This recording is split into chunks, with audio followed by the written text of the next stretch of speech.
En el Nuevo Testamento de su Biblia busque la epístola de Santiago, capítulo 1, los versos 19 y 20. Por tanto, mis amados hermanos, todo hombre sea pronto para oír, tardo para hablar, tardo para airarse, porque la ira del hombre no obra la justicia de Dios. Pero brevemente quiero que note el verso 18. Él de su voluntad nos hizo nacer por la palabra de verdad, para que seamos primicias de sus criaturas. Este versículo habla del nuevo nacimiento que cada genuino creyente ha experimentado. Y yo confío, amigo oyente, en que usted ya haya experimentado ese nuevo nacimiento. Hoy se habla mucho acerca del nuevo nacimiento. Muchas personas dicen que han nacido de nuevo. Y una de las maneras en que usted puede decir si una persona ha nacido de nuevo es si ve un cambio radical en la forma en que esa persona vive. Permítame decir algo muy claramente. Si usted en verdad ha nacido de nuevo, su comportamiento también será nuevo. Pablo lo dice de la siguiente manera: de modo que si alguno está en Cristo, nueva criatura es. Las cosas viejas pasaron, y aquí todas son hechas nuevas. Escúcheme, y escúcheme bien. Si su religión no ha cambiado su vida, es mejor que cambie de religión. Porque la religión bíblica, si así podemos llamarla, debe cambiar su vida. Así que Santiago 1:18 habla del nuevo nacimiento, y en el verso 19 se habla del nuevo comportamiento. Se cuenta que algunos hombres estaban hablando acerca de las nuevas traducciones de la Biblia, y uno de ellos dijo: a mí me gusta más la traducción de mi madre. Los demás le dijeron: pues no sabíamos que tu mamá era una persona tan erudita. ¿Cómo traduce ella la Biblia? Y el hombre contestó: mi madre traduce la Biblia en el vivir cotidiano.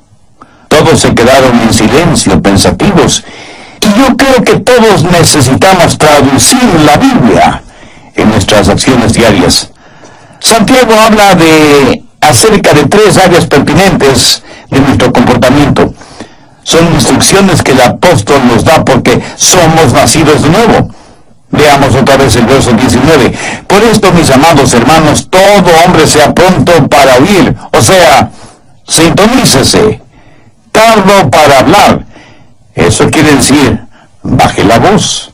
Tardo para airarse, lo cual quiere decir, sea agradable. Así que veamos primero, sintonícese, pronto para oír, listo para escuchar lo que Dios tiene que decirnos individualmente. Parece que algunas personas son completamente sordas o que escuchan solo lo que les conviene y no oyen la voz de Dios porque sus oídos espirituales están fuera de sintonía. La Biblia dice que debemos ser prontos para escuchar, pero no dice que debemos escuchar todo lo que se dice. Hay cosas que no debemos oírlas. En Marcos 4:24 leemos: mirad lo que oís. Usted no necesita oír todo lo que se dice. Usted no necesita hacer de sus oídos tarros de basura en donde todo el mundo bota sus chismes y sus habladurías. Usted no necesita escuchar cada filosofía humanista y pagana. Por eso Jesús dijo: mirad lo que oís. Cuando Santiago habla de ser prontos para oír, ¿qué quiere decir? Que hay que ser rápidos para captar los impulsos del Espíritu Santo, rápidos en escuchar la palabra de Dios, rápidos en oír la voz de Dios. ¿Está usted listo para oír la voz de Dios este momento? El problema con mucha gente es que no está escuchando. No es que Dios no esté hablando. El problema es que nosotros no estamos escuchando. Dios nos habla por medio de su palabra, la Biblia. ¿Tiene usted una Biblia? ¿La lee? ¿La conoce? ¿La estudia y medita en ella? Si su respuesta es no a estas preguntas, ¿por qué no? ¿Usted dice ser cristiano? La Biblia es la palabra de Dios para usted. Por lo tanto, no es paradójico que usted quiere conocer la voluntad de Dios, pero no lee su palabra ni su corazón está listo para escuchar su voz. Tengo aquí 5 preguntas que quiero que se las haga a usted mismo. Primera, ¿hay una lección que debo aprender? Segunda, ¿hay una bendición que debo disfrutar? Tercera, hay un mandamiento que debo obedecer. Cuarta, hay un pecado que debo evitar. Y quinta, hay una verdad que debo llevar y compartir. Verá, Dios me ha llamado a mí para predicar. Y no lo digo por vanidad ni orgullo. Dios me ha dado la habilidad y la sabiduría espiritual para predicar su palabra. Si no fuera así, yo sería un usurpador de una extraordinaria responsabilidad a la que Dios me ha llamado. Y la Biblia me dice que debo ser sumamente cuidadoso con lo que predico. El apóstol Pedro dijo, si alguno habla, hable conforme a la palabra de Dios. Pero así como es mi responsabilidad el hablar conforme a la palabra de Dios, es su responsabilidad, amigo oyente, el estar preparado para escuchar el mensaje de la palabra de Dios. Tengo el derecho de esperar que usted esté preparado para oír, así como usted tiene el derecho de esperar el que yo esté preparado para predicar. ¿No le parece? Sí, yo sé que no soy el mejor predicador del mundo y estoy muy convencido de esa realidad. Sé que hay muchos otros siervos predicadores que son verdaderos eruditos bíblicos, pero escúcheme, aunque sé que otros pueden predicar mejor que yo, nadie, absolutamente nadie puede predicar un mejor evangelio, porque el evangelio es uno solo. Y si alguien cree el evangelio de los falsos maestros, pastores y profetas, la Biblia dice, sea anatema. Dios habla por medio de las Escrituras. Dios habla por medio de mensajes como este que está escuchando. Dios habla por medio de su Espíritu Santo. Por eso la Biblia dice, el que tenga oídos para oír, oiga. Muchos no han aprendido a estar quietos y a escuchar lo que Dios diga en los momentos de meditación, de devociones personales. Ahora tengo una advertencia. Cuando usted tiene realmente su momento devocional con Dios, el diablo le atacará con toda la artillería del infierno, porque él no quiere que usted tenga esa comunión espiritual, ese compañerismo íntimo con Dios. Él no quiere que usted aprenda a decir, habla, Señor, que tu siervo escucha. ¿Le gusta a usted conversar con alguien que acapara la conversación? Muchos de nosotros somos egoístas cuando se trata de la oración. En vez de tratar de escuchar a Dios, queremos, casi demandamos que Dios nos escuche. En la sociedad actual en la cual vivimos, nos hemos llenado de tanto ruido infernal y mundano que casi desconocemos lo que es un tiempo de quietud, de silencio en la presencia de Dios. Y cuando visitamos Israel, al cruzar por unos campos de pastoreo, el guía nos dijo, a estos campos vienen los pastores con sus ovejas para que se alimenten, exactamente como lo hacían los pastores hace ya más de 2000 años, pero con una diferencia. Los pastores de antaño por lo general tenían una flauta en la cual interpretaban hermosas melodías mientras las ovejas se alimentaban. Hoy en día tienen radios transistores y iPods para escuchar lo que se les antoja escuchar, sea bueno o malo. Y yo, sonriendo, pensé, si David hubiera tenido uno de estos modernos inventos, estoy seguro que no hubiera escrito el Salmo 23. Santiago, en primer lugar, nos dice que el nuevo nacimiento da como resultado un nuevo comportamiento, que debemos estar sintonizados a la voz de Dios y que debemos ser prontos para oír. En segundo lugar, dice que debemos ser tardos para hablar. No solo que debemos estar sintonizados, sino que debemos pensar antes de hablar. ¿Por qué?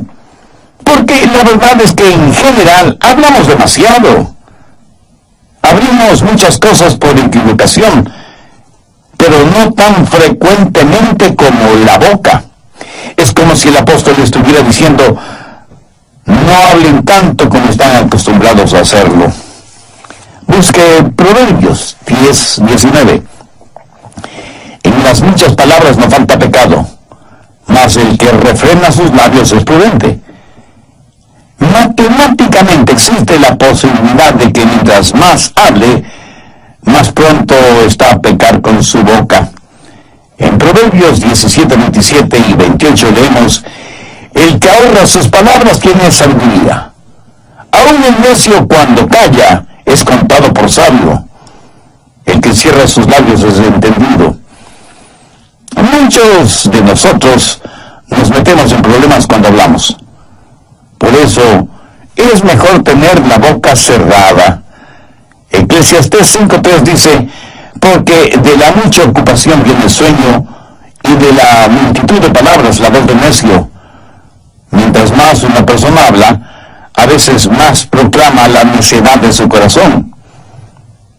Alguien dijo que es mejor tener la boca cerrada y dejar que los demás piensen que uno es un tonto, que comenzar a hablar y remover cualquier duda al respecto. Los rabinos suelen decir y señalar que el hombre tiene 2 oídos y una boca. Los oídos siempre deben estar abiertos y la boca cerrada, reteniendo en esa bóveda, tras los barrotes de marfil que son los dientes, a la lengua. Debemos escuchar 2 veces más de lo que hablamos, pero la realidad es todo lo contrario. Mateo 12:36. Mas yo os digo que de toda palabra ociosa que hablen los hombres, de ellas darán cuenta en el día del juicio. Escuchen, Jesús no está diciendo que no debemos tener conversaciones agradables o compartir un momento de humor sano. Él habla de palabras improductivas, denigrantes, hirientes, groseras, maldicientes. En Santiago 2:17 leemos: así también la fe, si no tiene obras, es muerte en sí misma. La palabra muerta en este versículo es la palabra ociosa de Mateo 12:36. ¿Qué quiere decir esto? Que es improductiva, que no contribuye para nada, que es desanimadora en vez de edificadora. Prácticamente lo que Jesús dice es que si las palabras que decimos no ayudan, no edifican, sino que más bien son destructivas, y que de cada una de esas palabras daremos cuenta en el día del juicio. Aún el humor adecuado puede ser usado para romper el hielo en cualquier reunión, y puede ser agradablemente beneficioso. Pero el humor usado como burla o sarcasmo es denigrante. Dios no quiere que seamos agresivos ni groseros usando el humor. A veces hablamos de las cosas sagradas con labios mundanos y profanos. En el capítulo 13 de Mateo, los fariseos habían acusado a Jesús de que echaba fuera a los demonios por el poder de Beelzebú, el príncipe de los demonios. Por eso Jesús dio una advertencia. No es una advertencia contra palabras sabias y edificantes, sino contra palabras acusatorias dichas seriamente. ¿Ha pensado alguna vez en el daño que causan las palabras necias? ¿Sabe cuántos hogares han sido destrozados por palabras y expresiones inconvenientes? ¿Cuánta gente inocente ha sido enviada a la cárcel por las palabras deshonestas o el testimonio falso de otros? ¿Cuántos corazones han sido destrozados por promesas o palabras falsas? ¿Cuántas iglesias han dividido por las palabras de unos contra otros? ¿Cuántas almas se han perdido porque la gente no ha aprendido a controlar sus lenguas? Una de las marcas de una persona nacida de nuevo es que su lengua está bajo el control del Espíritu Santo. Y la misma Biblia, que nos dice que seamos prontos para escuchar, nos dice que debemos ser tardos para hablar. Y las dos cosas son mutuamente incompatibles. Hay una antigua rima infantil que dice: el viejo búho vivía en un roble, mientras más veía, menos hablaba. Mientras menos hablaba, más escuchaba. ¿Y por qué no podemos ser como ese viejo búho? ¿Lo ven? Ese sabio búho había aprendido a escuchar. Muchos de nosotros nos asombraríamos de saber lo mucho que hablamos, y nos asombraríamos mucho más al saber que podemos hacer mucho bien a los demás, con menos de la mitad de lo que dijimos en todo el día. Salmo 141:3. Pon guarda a mi boca, oh Jehová, mis labios. Esta es una sabia manera de pedir ayuda a Dios para controlar sus palabras, de estar consciente de las cosas que dice. Entonces, Santiago hace énfasis en que las marcas de un nuevo cristiano son, primero, el que haya nacido de nuevo; segundo, que sea pronto para escuchar; y tercero, que sea tardo para hablar y para irarse. No solo debe estar en sintonía y bajar la voz, sino que debe ser agradable. Y el ser agradable no es más que la suma, el amalgamiento de las dos primeras características. Cuando una persona comienza a escuchar más y hablar menos, afecta su temperamento, porque aprende a controlar su corazón. Porque cuando sus pensamientos son controlados y su lengua es controlada, entonces su temperamento es controlado. Por eso Santiago dice que debemos ser lentos para la ira. Tal vez los jovencitos modernos no sepan lo que ira significa. Sencillamente significa perder control de su temperamento. Por eso la advertencia de ser lentos para irarse. Nunca debemos perder nuestro temperamento. Pero ¿saben una cosa? En verdad no es que perdemos nuestro temperamento, más bien lo encontramos. La Biblia nos dice que nunca debemos enojarnos. Y quiero que entienda esto muy claramente. Veamos lo que dice Efesios 4:26.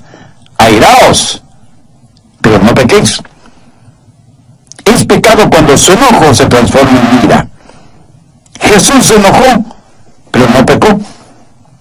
Algunos piensan que Jesús nunca se enojó. Algunos piensan de él como si hubiera sido un robot espiritual, con leche en vez de sangre en sus venas. Jesús, el Dios hombre y el hombre Dios, se enojó. Busque Marcos 3:5. Entonces, mirándoles alrededor con enojo, entristecido por la dureza de sus corazones, dijo al hombre: extiende tu mano. Y él la extendió, y la mano le fue restaurada, sana. ¿Lo notó? Lo que enojó a Jesús fue la dureza del corazón de ellos frente al dolor y la necesidad de otros seres humanos. Ahora escúcheme muy atentamente. Algo no está bien con usted si es que algunas cosas no le enojan. Pero tenga cuidado. La Biblia dice: airaos, pero no pequéis. Y el apóstol Santiago dice que debemos ser lentos para la ira, porque en general es muy fácil para nosotros el hacer desaparecer los límites de una indignación justa con nuestras irritaciones personales. Recuerden que la ira de los hombres no obra la justicia de Dios, porque nuestras iras son irracionales, y aquello que es irracional no puede jamás ser justo. Solo Dios es justo. Su justicia demanda el castigo de nuestros pecados, pero su amor nos redime y protege. Somos criaturas que todo lo racionalizamos. A nuestros viles temperamentos los llamamos indignación santa. ¿Sabía que usted puede ser bueno y malo, malo y bueno al mismo tiempo? Veamos esto de bueno y malo. Asegúrense de que los siguientes tres elementos estén presentes. Primero, que su enojo sea por una razón justa. Verá, por lo general nos enojamos cuando nos empujan, o cuando creemos que nuestros derechos no son quitados, o cuando alguien nos ofende, o alguien se mete bravuconamente delante de nosotros en una fila. ¿Cómo nos enojan esas cosas, verdad? Ahora, aunque en la Biblia leemos que Jesús se enojó, su enojo siempre fue justificado. No hay ninguna expresión derogatoria contra otras personas, excepto los fariseos y los publicanos. Pero cuando Jesús en forma personal fue maltratado, insultado, golpeado y finalmente crucificado, jamás pronunció una palabra de enojo. Más bien desde la cruz dijo a su Padre que perdonara a aquellos que le hicieron lo que le hicieron, porque no sabían lo que hacían. La mayoría de nosotros nos enojamos cuando alguien nos hace daño. Jesús se enojó cuando vio sufrir a otros seres humanos. Cuando usted se enoje, asegúrese de que su enojo es justo y por la razón adecuada. Segundo, que su enojo sea por una causa justa. Jesús, por lo general, no se enojó con los individuos porque él amaba a las personas. Jesús se enojó contra instituciones y ritos y pecados, no contra el pecador. Usted puede enojarse por el daño que le han hecho, pero no contra quienes le hicieron ese daño. Pero eso es exactamente lo que hacemos, nos enojamos con las personas. Y si bien es cierto que Jesús se enojó frente a corazones endurecidos y demostró físicamente su enojo contra los que habían hecho de la casa de su padre un mercado de ladrones, sin embargo, él fue compasivo y tierno con aquellos que estaban esclavizados por sus pecados. Tanto es así que le llamaron amigo de pecadores. Permítame decir algo a los jóvenes predicadores que seguramente están escuchando este programa. Espero que en sus ministerios ustedes prediquen contra el licor, drogas, pornografía, homosexualismo y todo lo demás, pero que lo hagan con firmeza y con convicción, no carente de compasión. Prediquen firmemente, contundentemente contra el pecado, pero amen profundamente al pecador. Enójese, sienta iras contra el pecado, pero ame sin restricciones al pecador. Porque eso es exactamente lo que el Señor Jesucristo hizo, y nosotros, si somos hijos suyos, no debemos hacer menos. Jesús se enojó por la razón justa y por la causa correcta. En tercer lugar, se enojó de la manera adecuada. Su enojo le hizo parte de la solución, sin agrandar más el problema. Mi amigo, cuando usted pierde su temperamento, de ninguna manera podrá ser parte de la solución, sino que se vuelve parte del problema. Recuerde que, como dice Santiago, la ira del hombre no obra la justicia de Dios. Cuando es el enojo de Dios, cuando el enojo es santo, entonces la justicia de Dios hará su obra. Es mejor aprender que cuando levantamos nuestra voz, también debemos levantar nuestras manos y hacer algo acerca de la situación. No se requiere ser muy inteligente para criticar. Cualquiera puede hacerlo. La Biblia dice que debemos ser lentos para la ira. Al respecto, tenga mucho cuidado, porque hay muchas formas de disipación que pueden hacer daño a su testimonio, matar su influencia y revelar su carácter, mucho más que su enojo o su temperamento tipo fósforo. ¿Quiere que le diga lo que la Biblia dice acerca de su temperamento? ¿Y qué es lo que eso prueba acerca de usted? Si usted tiene un fusible cortito, si usted es la clase de persona que explosiona por cualquier cosita, primero, usted es una persona que tiene una mente necia. Busca Eclesiastés 7:9. No te apresures en tu espíritu a enojarte, porque el enojo reposa en el seno de los necios. Y no vaya por ahí haciendo flamear su orgullosa superioridad intelectual, porque la Biblia dice que si usted es dado al enojo, usted no es nada más que un necio. Segundo, usted es una persona de carácter débil. Proverbios 16:32.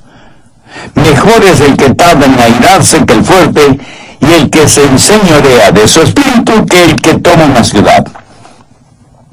Algunos piensan que ser rápidos para enojarse y tener un temperamento violento es una señal de fortaleza.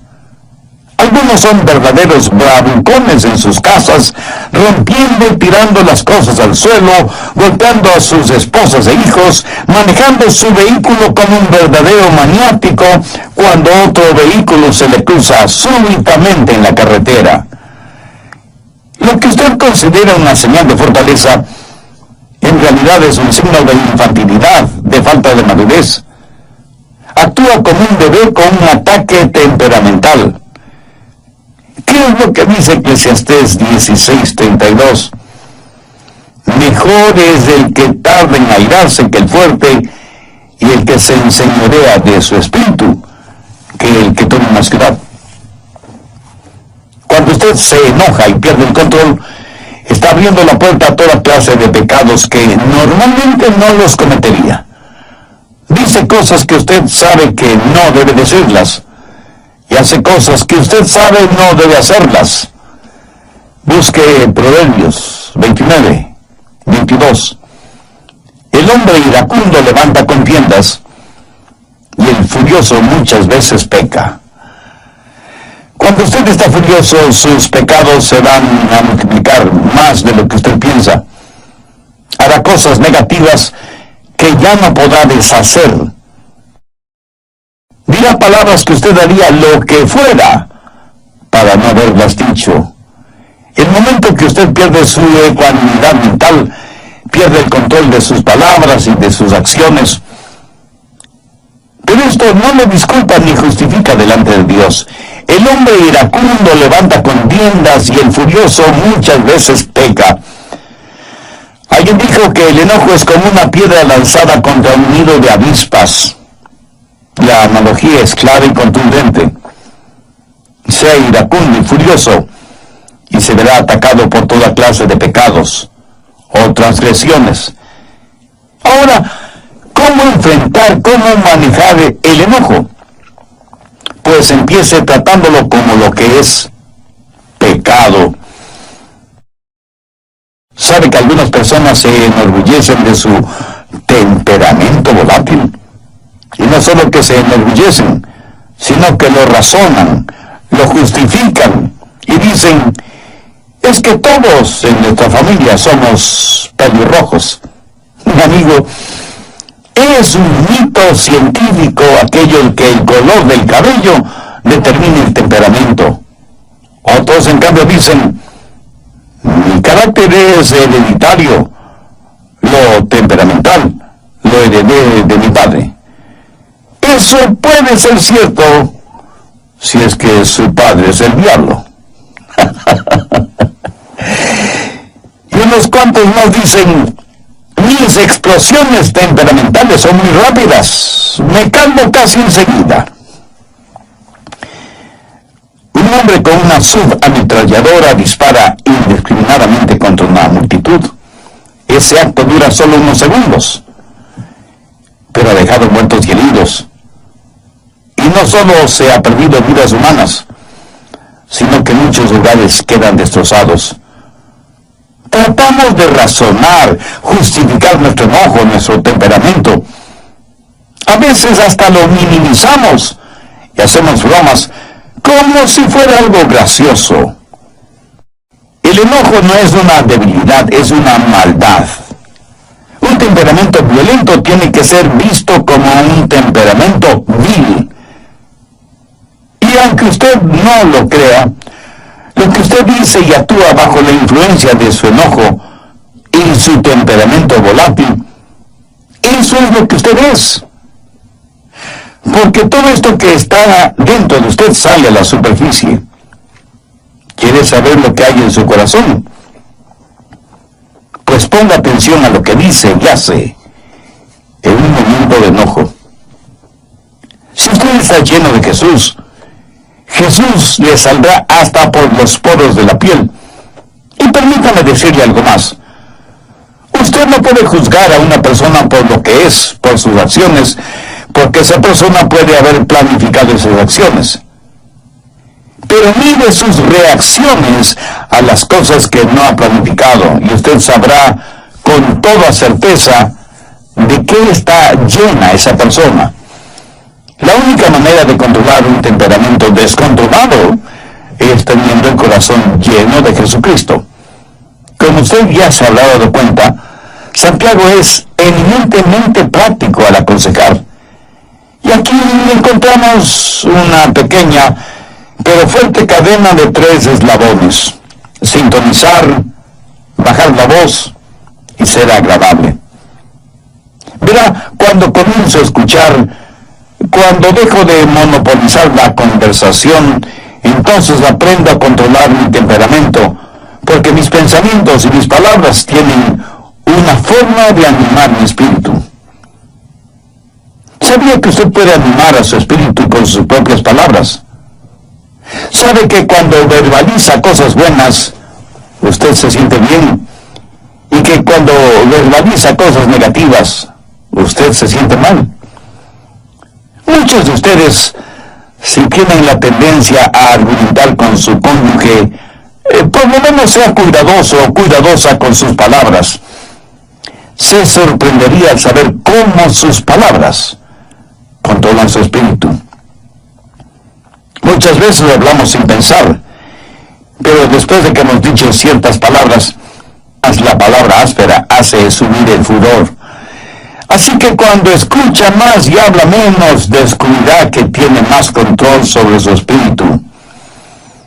Una palabra descomedida puede empezar un pleito. Una palabra cruel puede arruinar una vida. Una palabra amarga puede inyectar veneno. Una palabra brutal puede aniquilar una vida. Una palabra con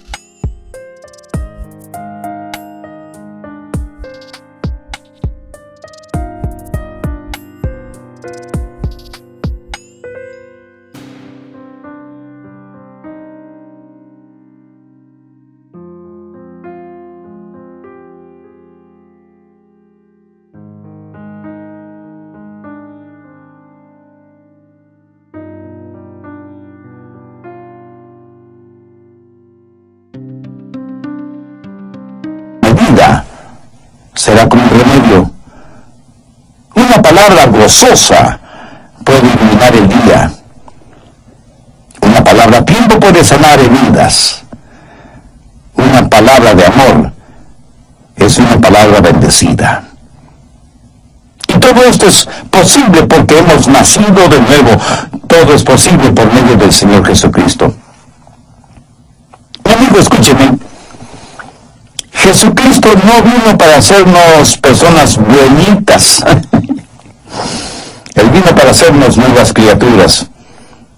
Y estas cosas de las que habla Santiago son los frutos de una persona nacida de nuevo. ¿Ha nacido usted de nuevo?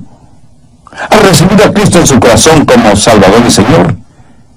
El que usted trate de controlar por usted mismo su temperamento es como si usted estuviera tratando de controlar un barril de pólvora en el infierno, o como tratar de controlar su lengua con pegamento, o sus pensamientos sin el Espíritu Santo.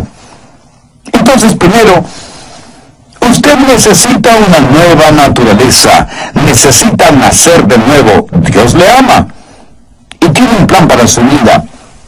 Jesús está llamando a la puerta de su corazón porque quiere darle nueva vida y hacerle una nueva criatura. Hace años en el río Mississippi, uno de sus puentes debía ser levantado para permitir el paso de los barcos. El hombre que estaba a cargo de ese puente tenía un trabajo muy importante: mover palancas, girar manijas, apretar botones para poner en funcionamiento los engranajes del puente para levantarlo y bajarlo nuevamente. El puente se movía sobre sus enormes bisagras para permitir el paso de barcos. Luego el encargado bajaba el puente para permitir el paso de los vehículos y los peatones. Un día el hombre trajo a su hijito, quien quería ver qué es lo que hacía su papá y cómo es.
puente trabajaba. El papá hizo su trabajo y los engranajes comenzaron a moverse y a levantar el puente para permitir el paso de un gran barco. Luego tenía que bajarlo rápidamente porque se aproximaba un tren de pasajeros. Pero cuando el puente estaba bajando, su hijito cayó a las aguas del río. El niño gritaba pidiendo que su papá le ayudara. El hombre sabía que no podía abandonar su puesto de trabajo, ni mucho menos los controles del puente. Si lo hacía así, el tren de pasajeros que se acercaba se descarrilaría y se hundiría en el río con toda su carga humana, y cientos de personas morirían ahogadas y sepultadas en los vagones del tren. El hombre tuvo que tomar una decisión. Se quedó en los controles, bajando el puente para que el tren pudiera pasar con seguridad, mientras con el corazón destrozado veía a su pequeño hijo desaparecer en las aguas del río. Nunca encontraron el cadáver del niño. Y cuando escuché esta historia, pensé en todas las personas que estaban en el tren, que vieron al hombre manejando los controles del puente, que agitaron sus manos y le sonrieron, y que nunca supieron el precio que ese hombre tuvo que pagar para salvarles. Espero que usted no haga eso con Dios, agitar la mano y sonreírle. Quiero que sepa que Dios puso a su Hijo Jesucristo en la cruz para que usted pueda cruzar con seguridad de la tierra al cielo. Quiero que sepa que Dios ama de tal manera al mundo, y aquí estamos usted y yo incluidos, que dio a su Hijo unigénito para que pagara el precio de la culpa de sus pecados. No los de Jesús, porque Él nunca pecó, sino sus pecados, para que usted sea salvo si deposita su fe y su confianza en Él. Dios le ama y quiere salvarle, y por eso le ha permitido a usted escuchar este mensaje, y a mí me ha permitido el comunicárselo. Si usted recibe al Señor Jesucristo como su Salvador, Él le perdonará sus pecados, vendrá a morar en su corazón por medio del Espíritu Santo, le dará una nueva naturaleza, y un día le llevará al cielo para que siempre esté con Él. Mientras tanto, pídale que Él le ayude a ser la clase de persona que Él quiere que usted sea. Pídale que le haga un instrumento útil y de bendición en sus manos, y nunca se avergüence de Él o de su palabra. Y agradezca todo esto en el nombre de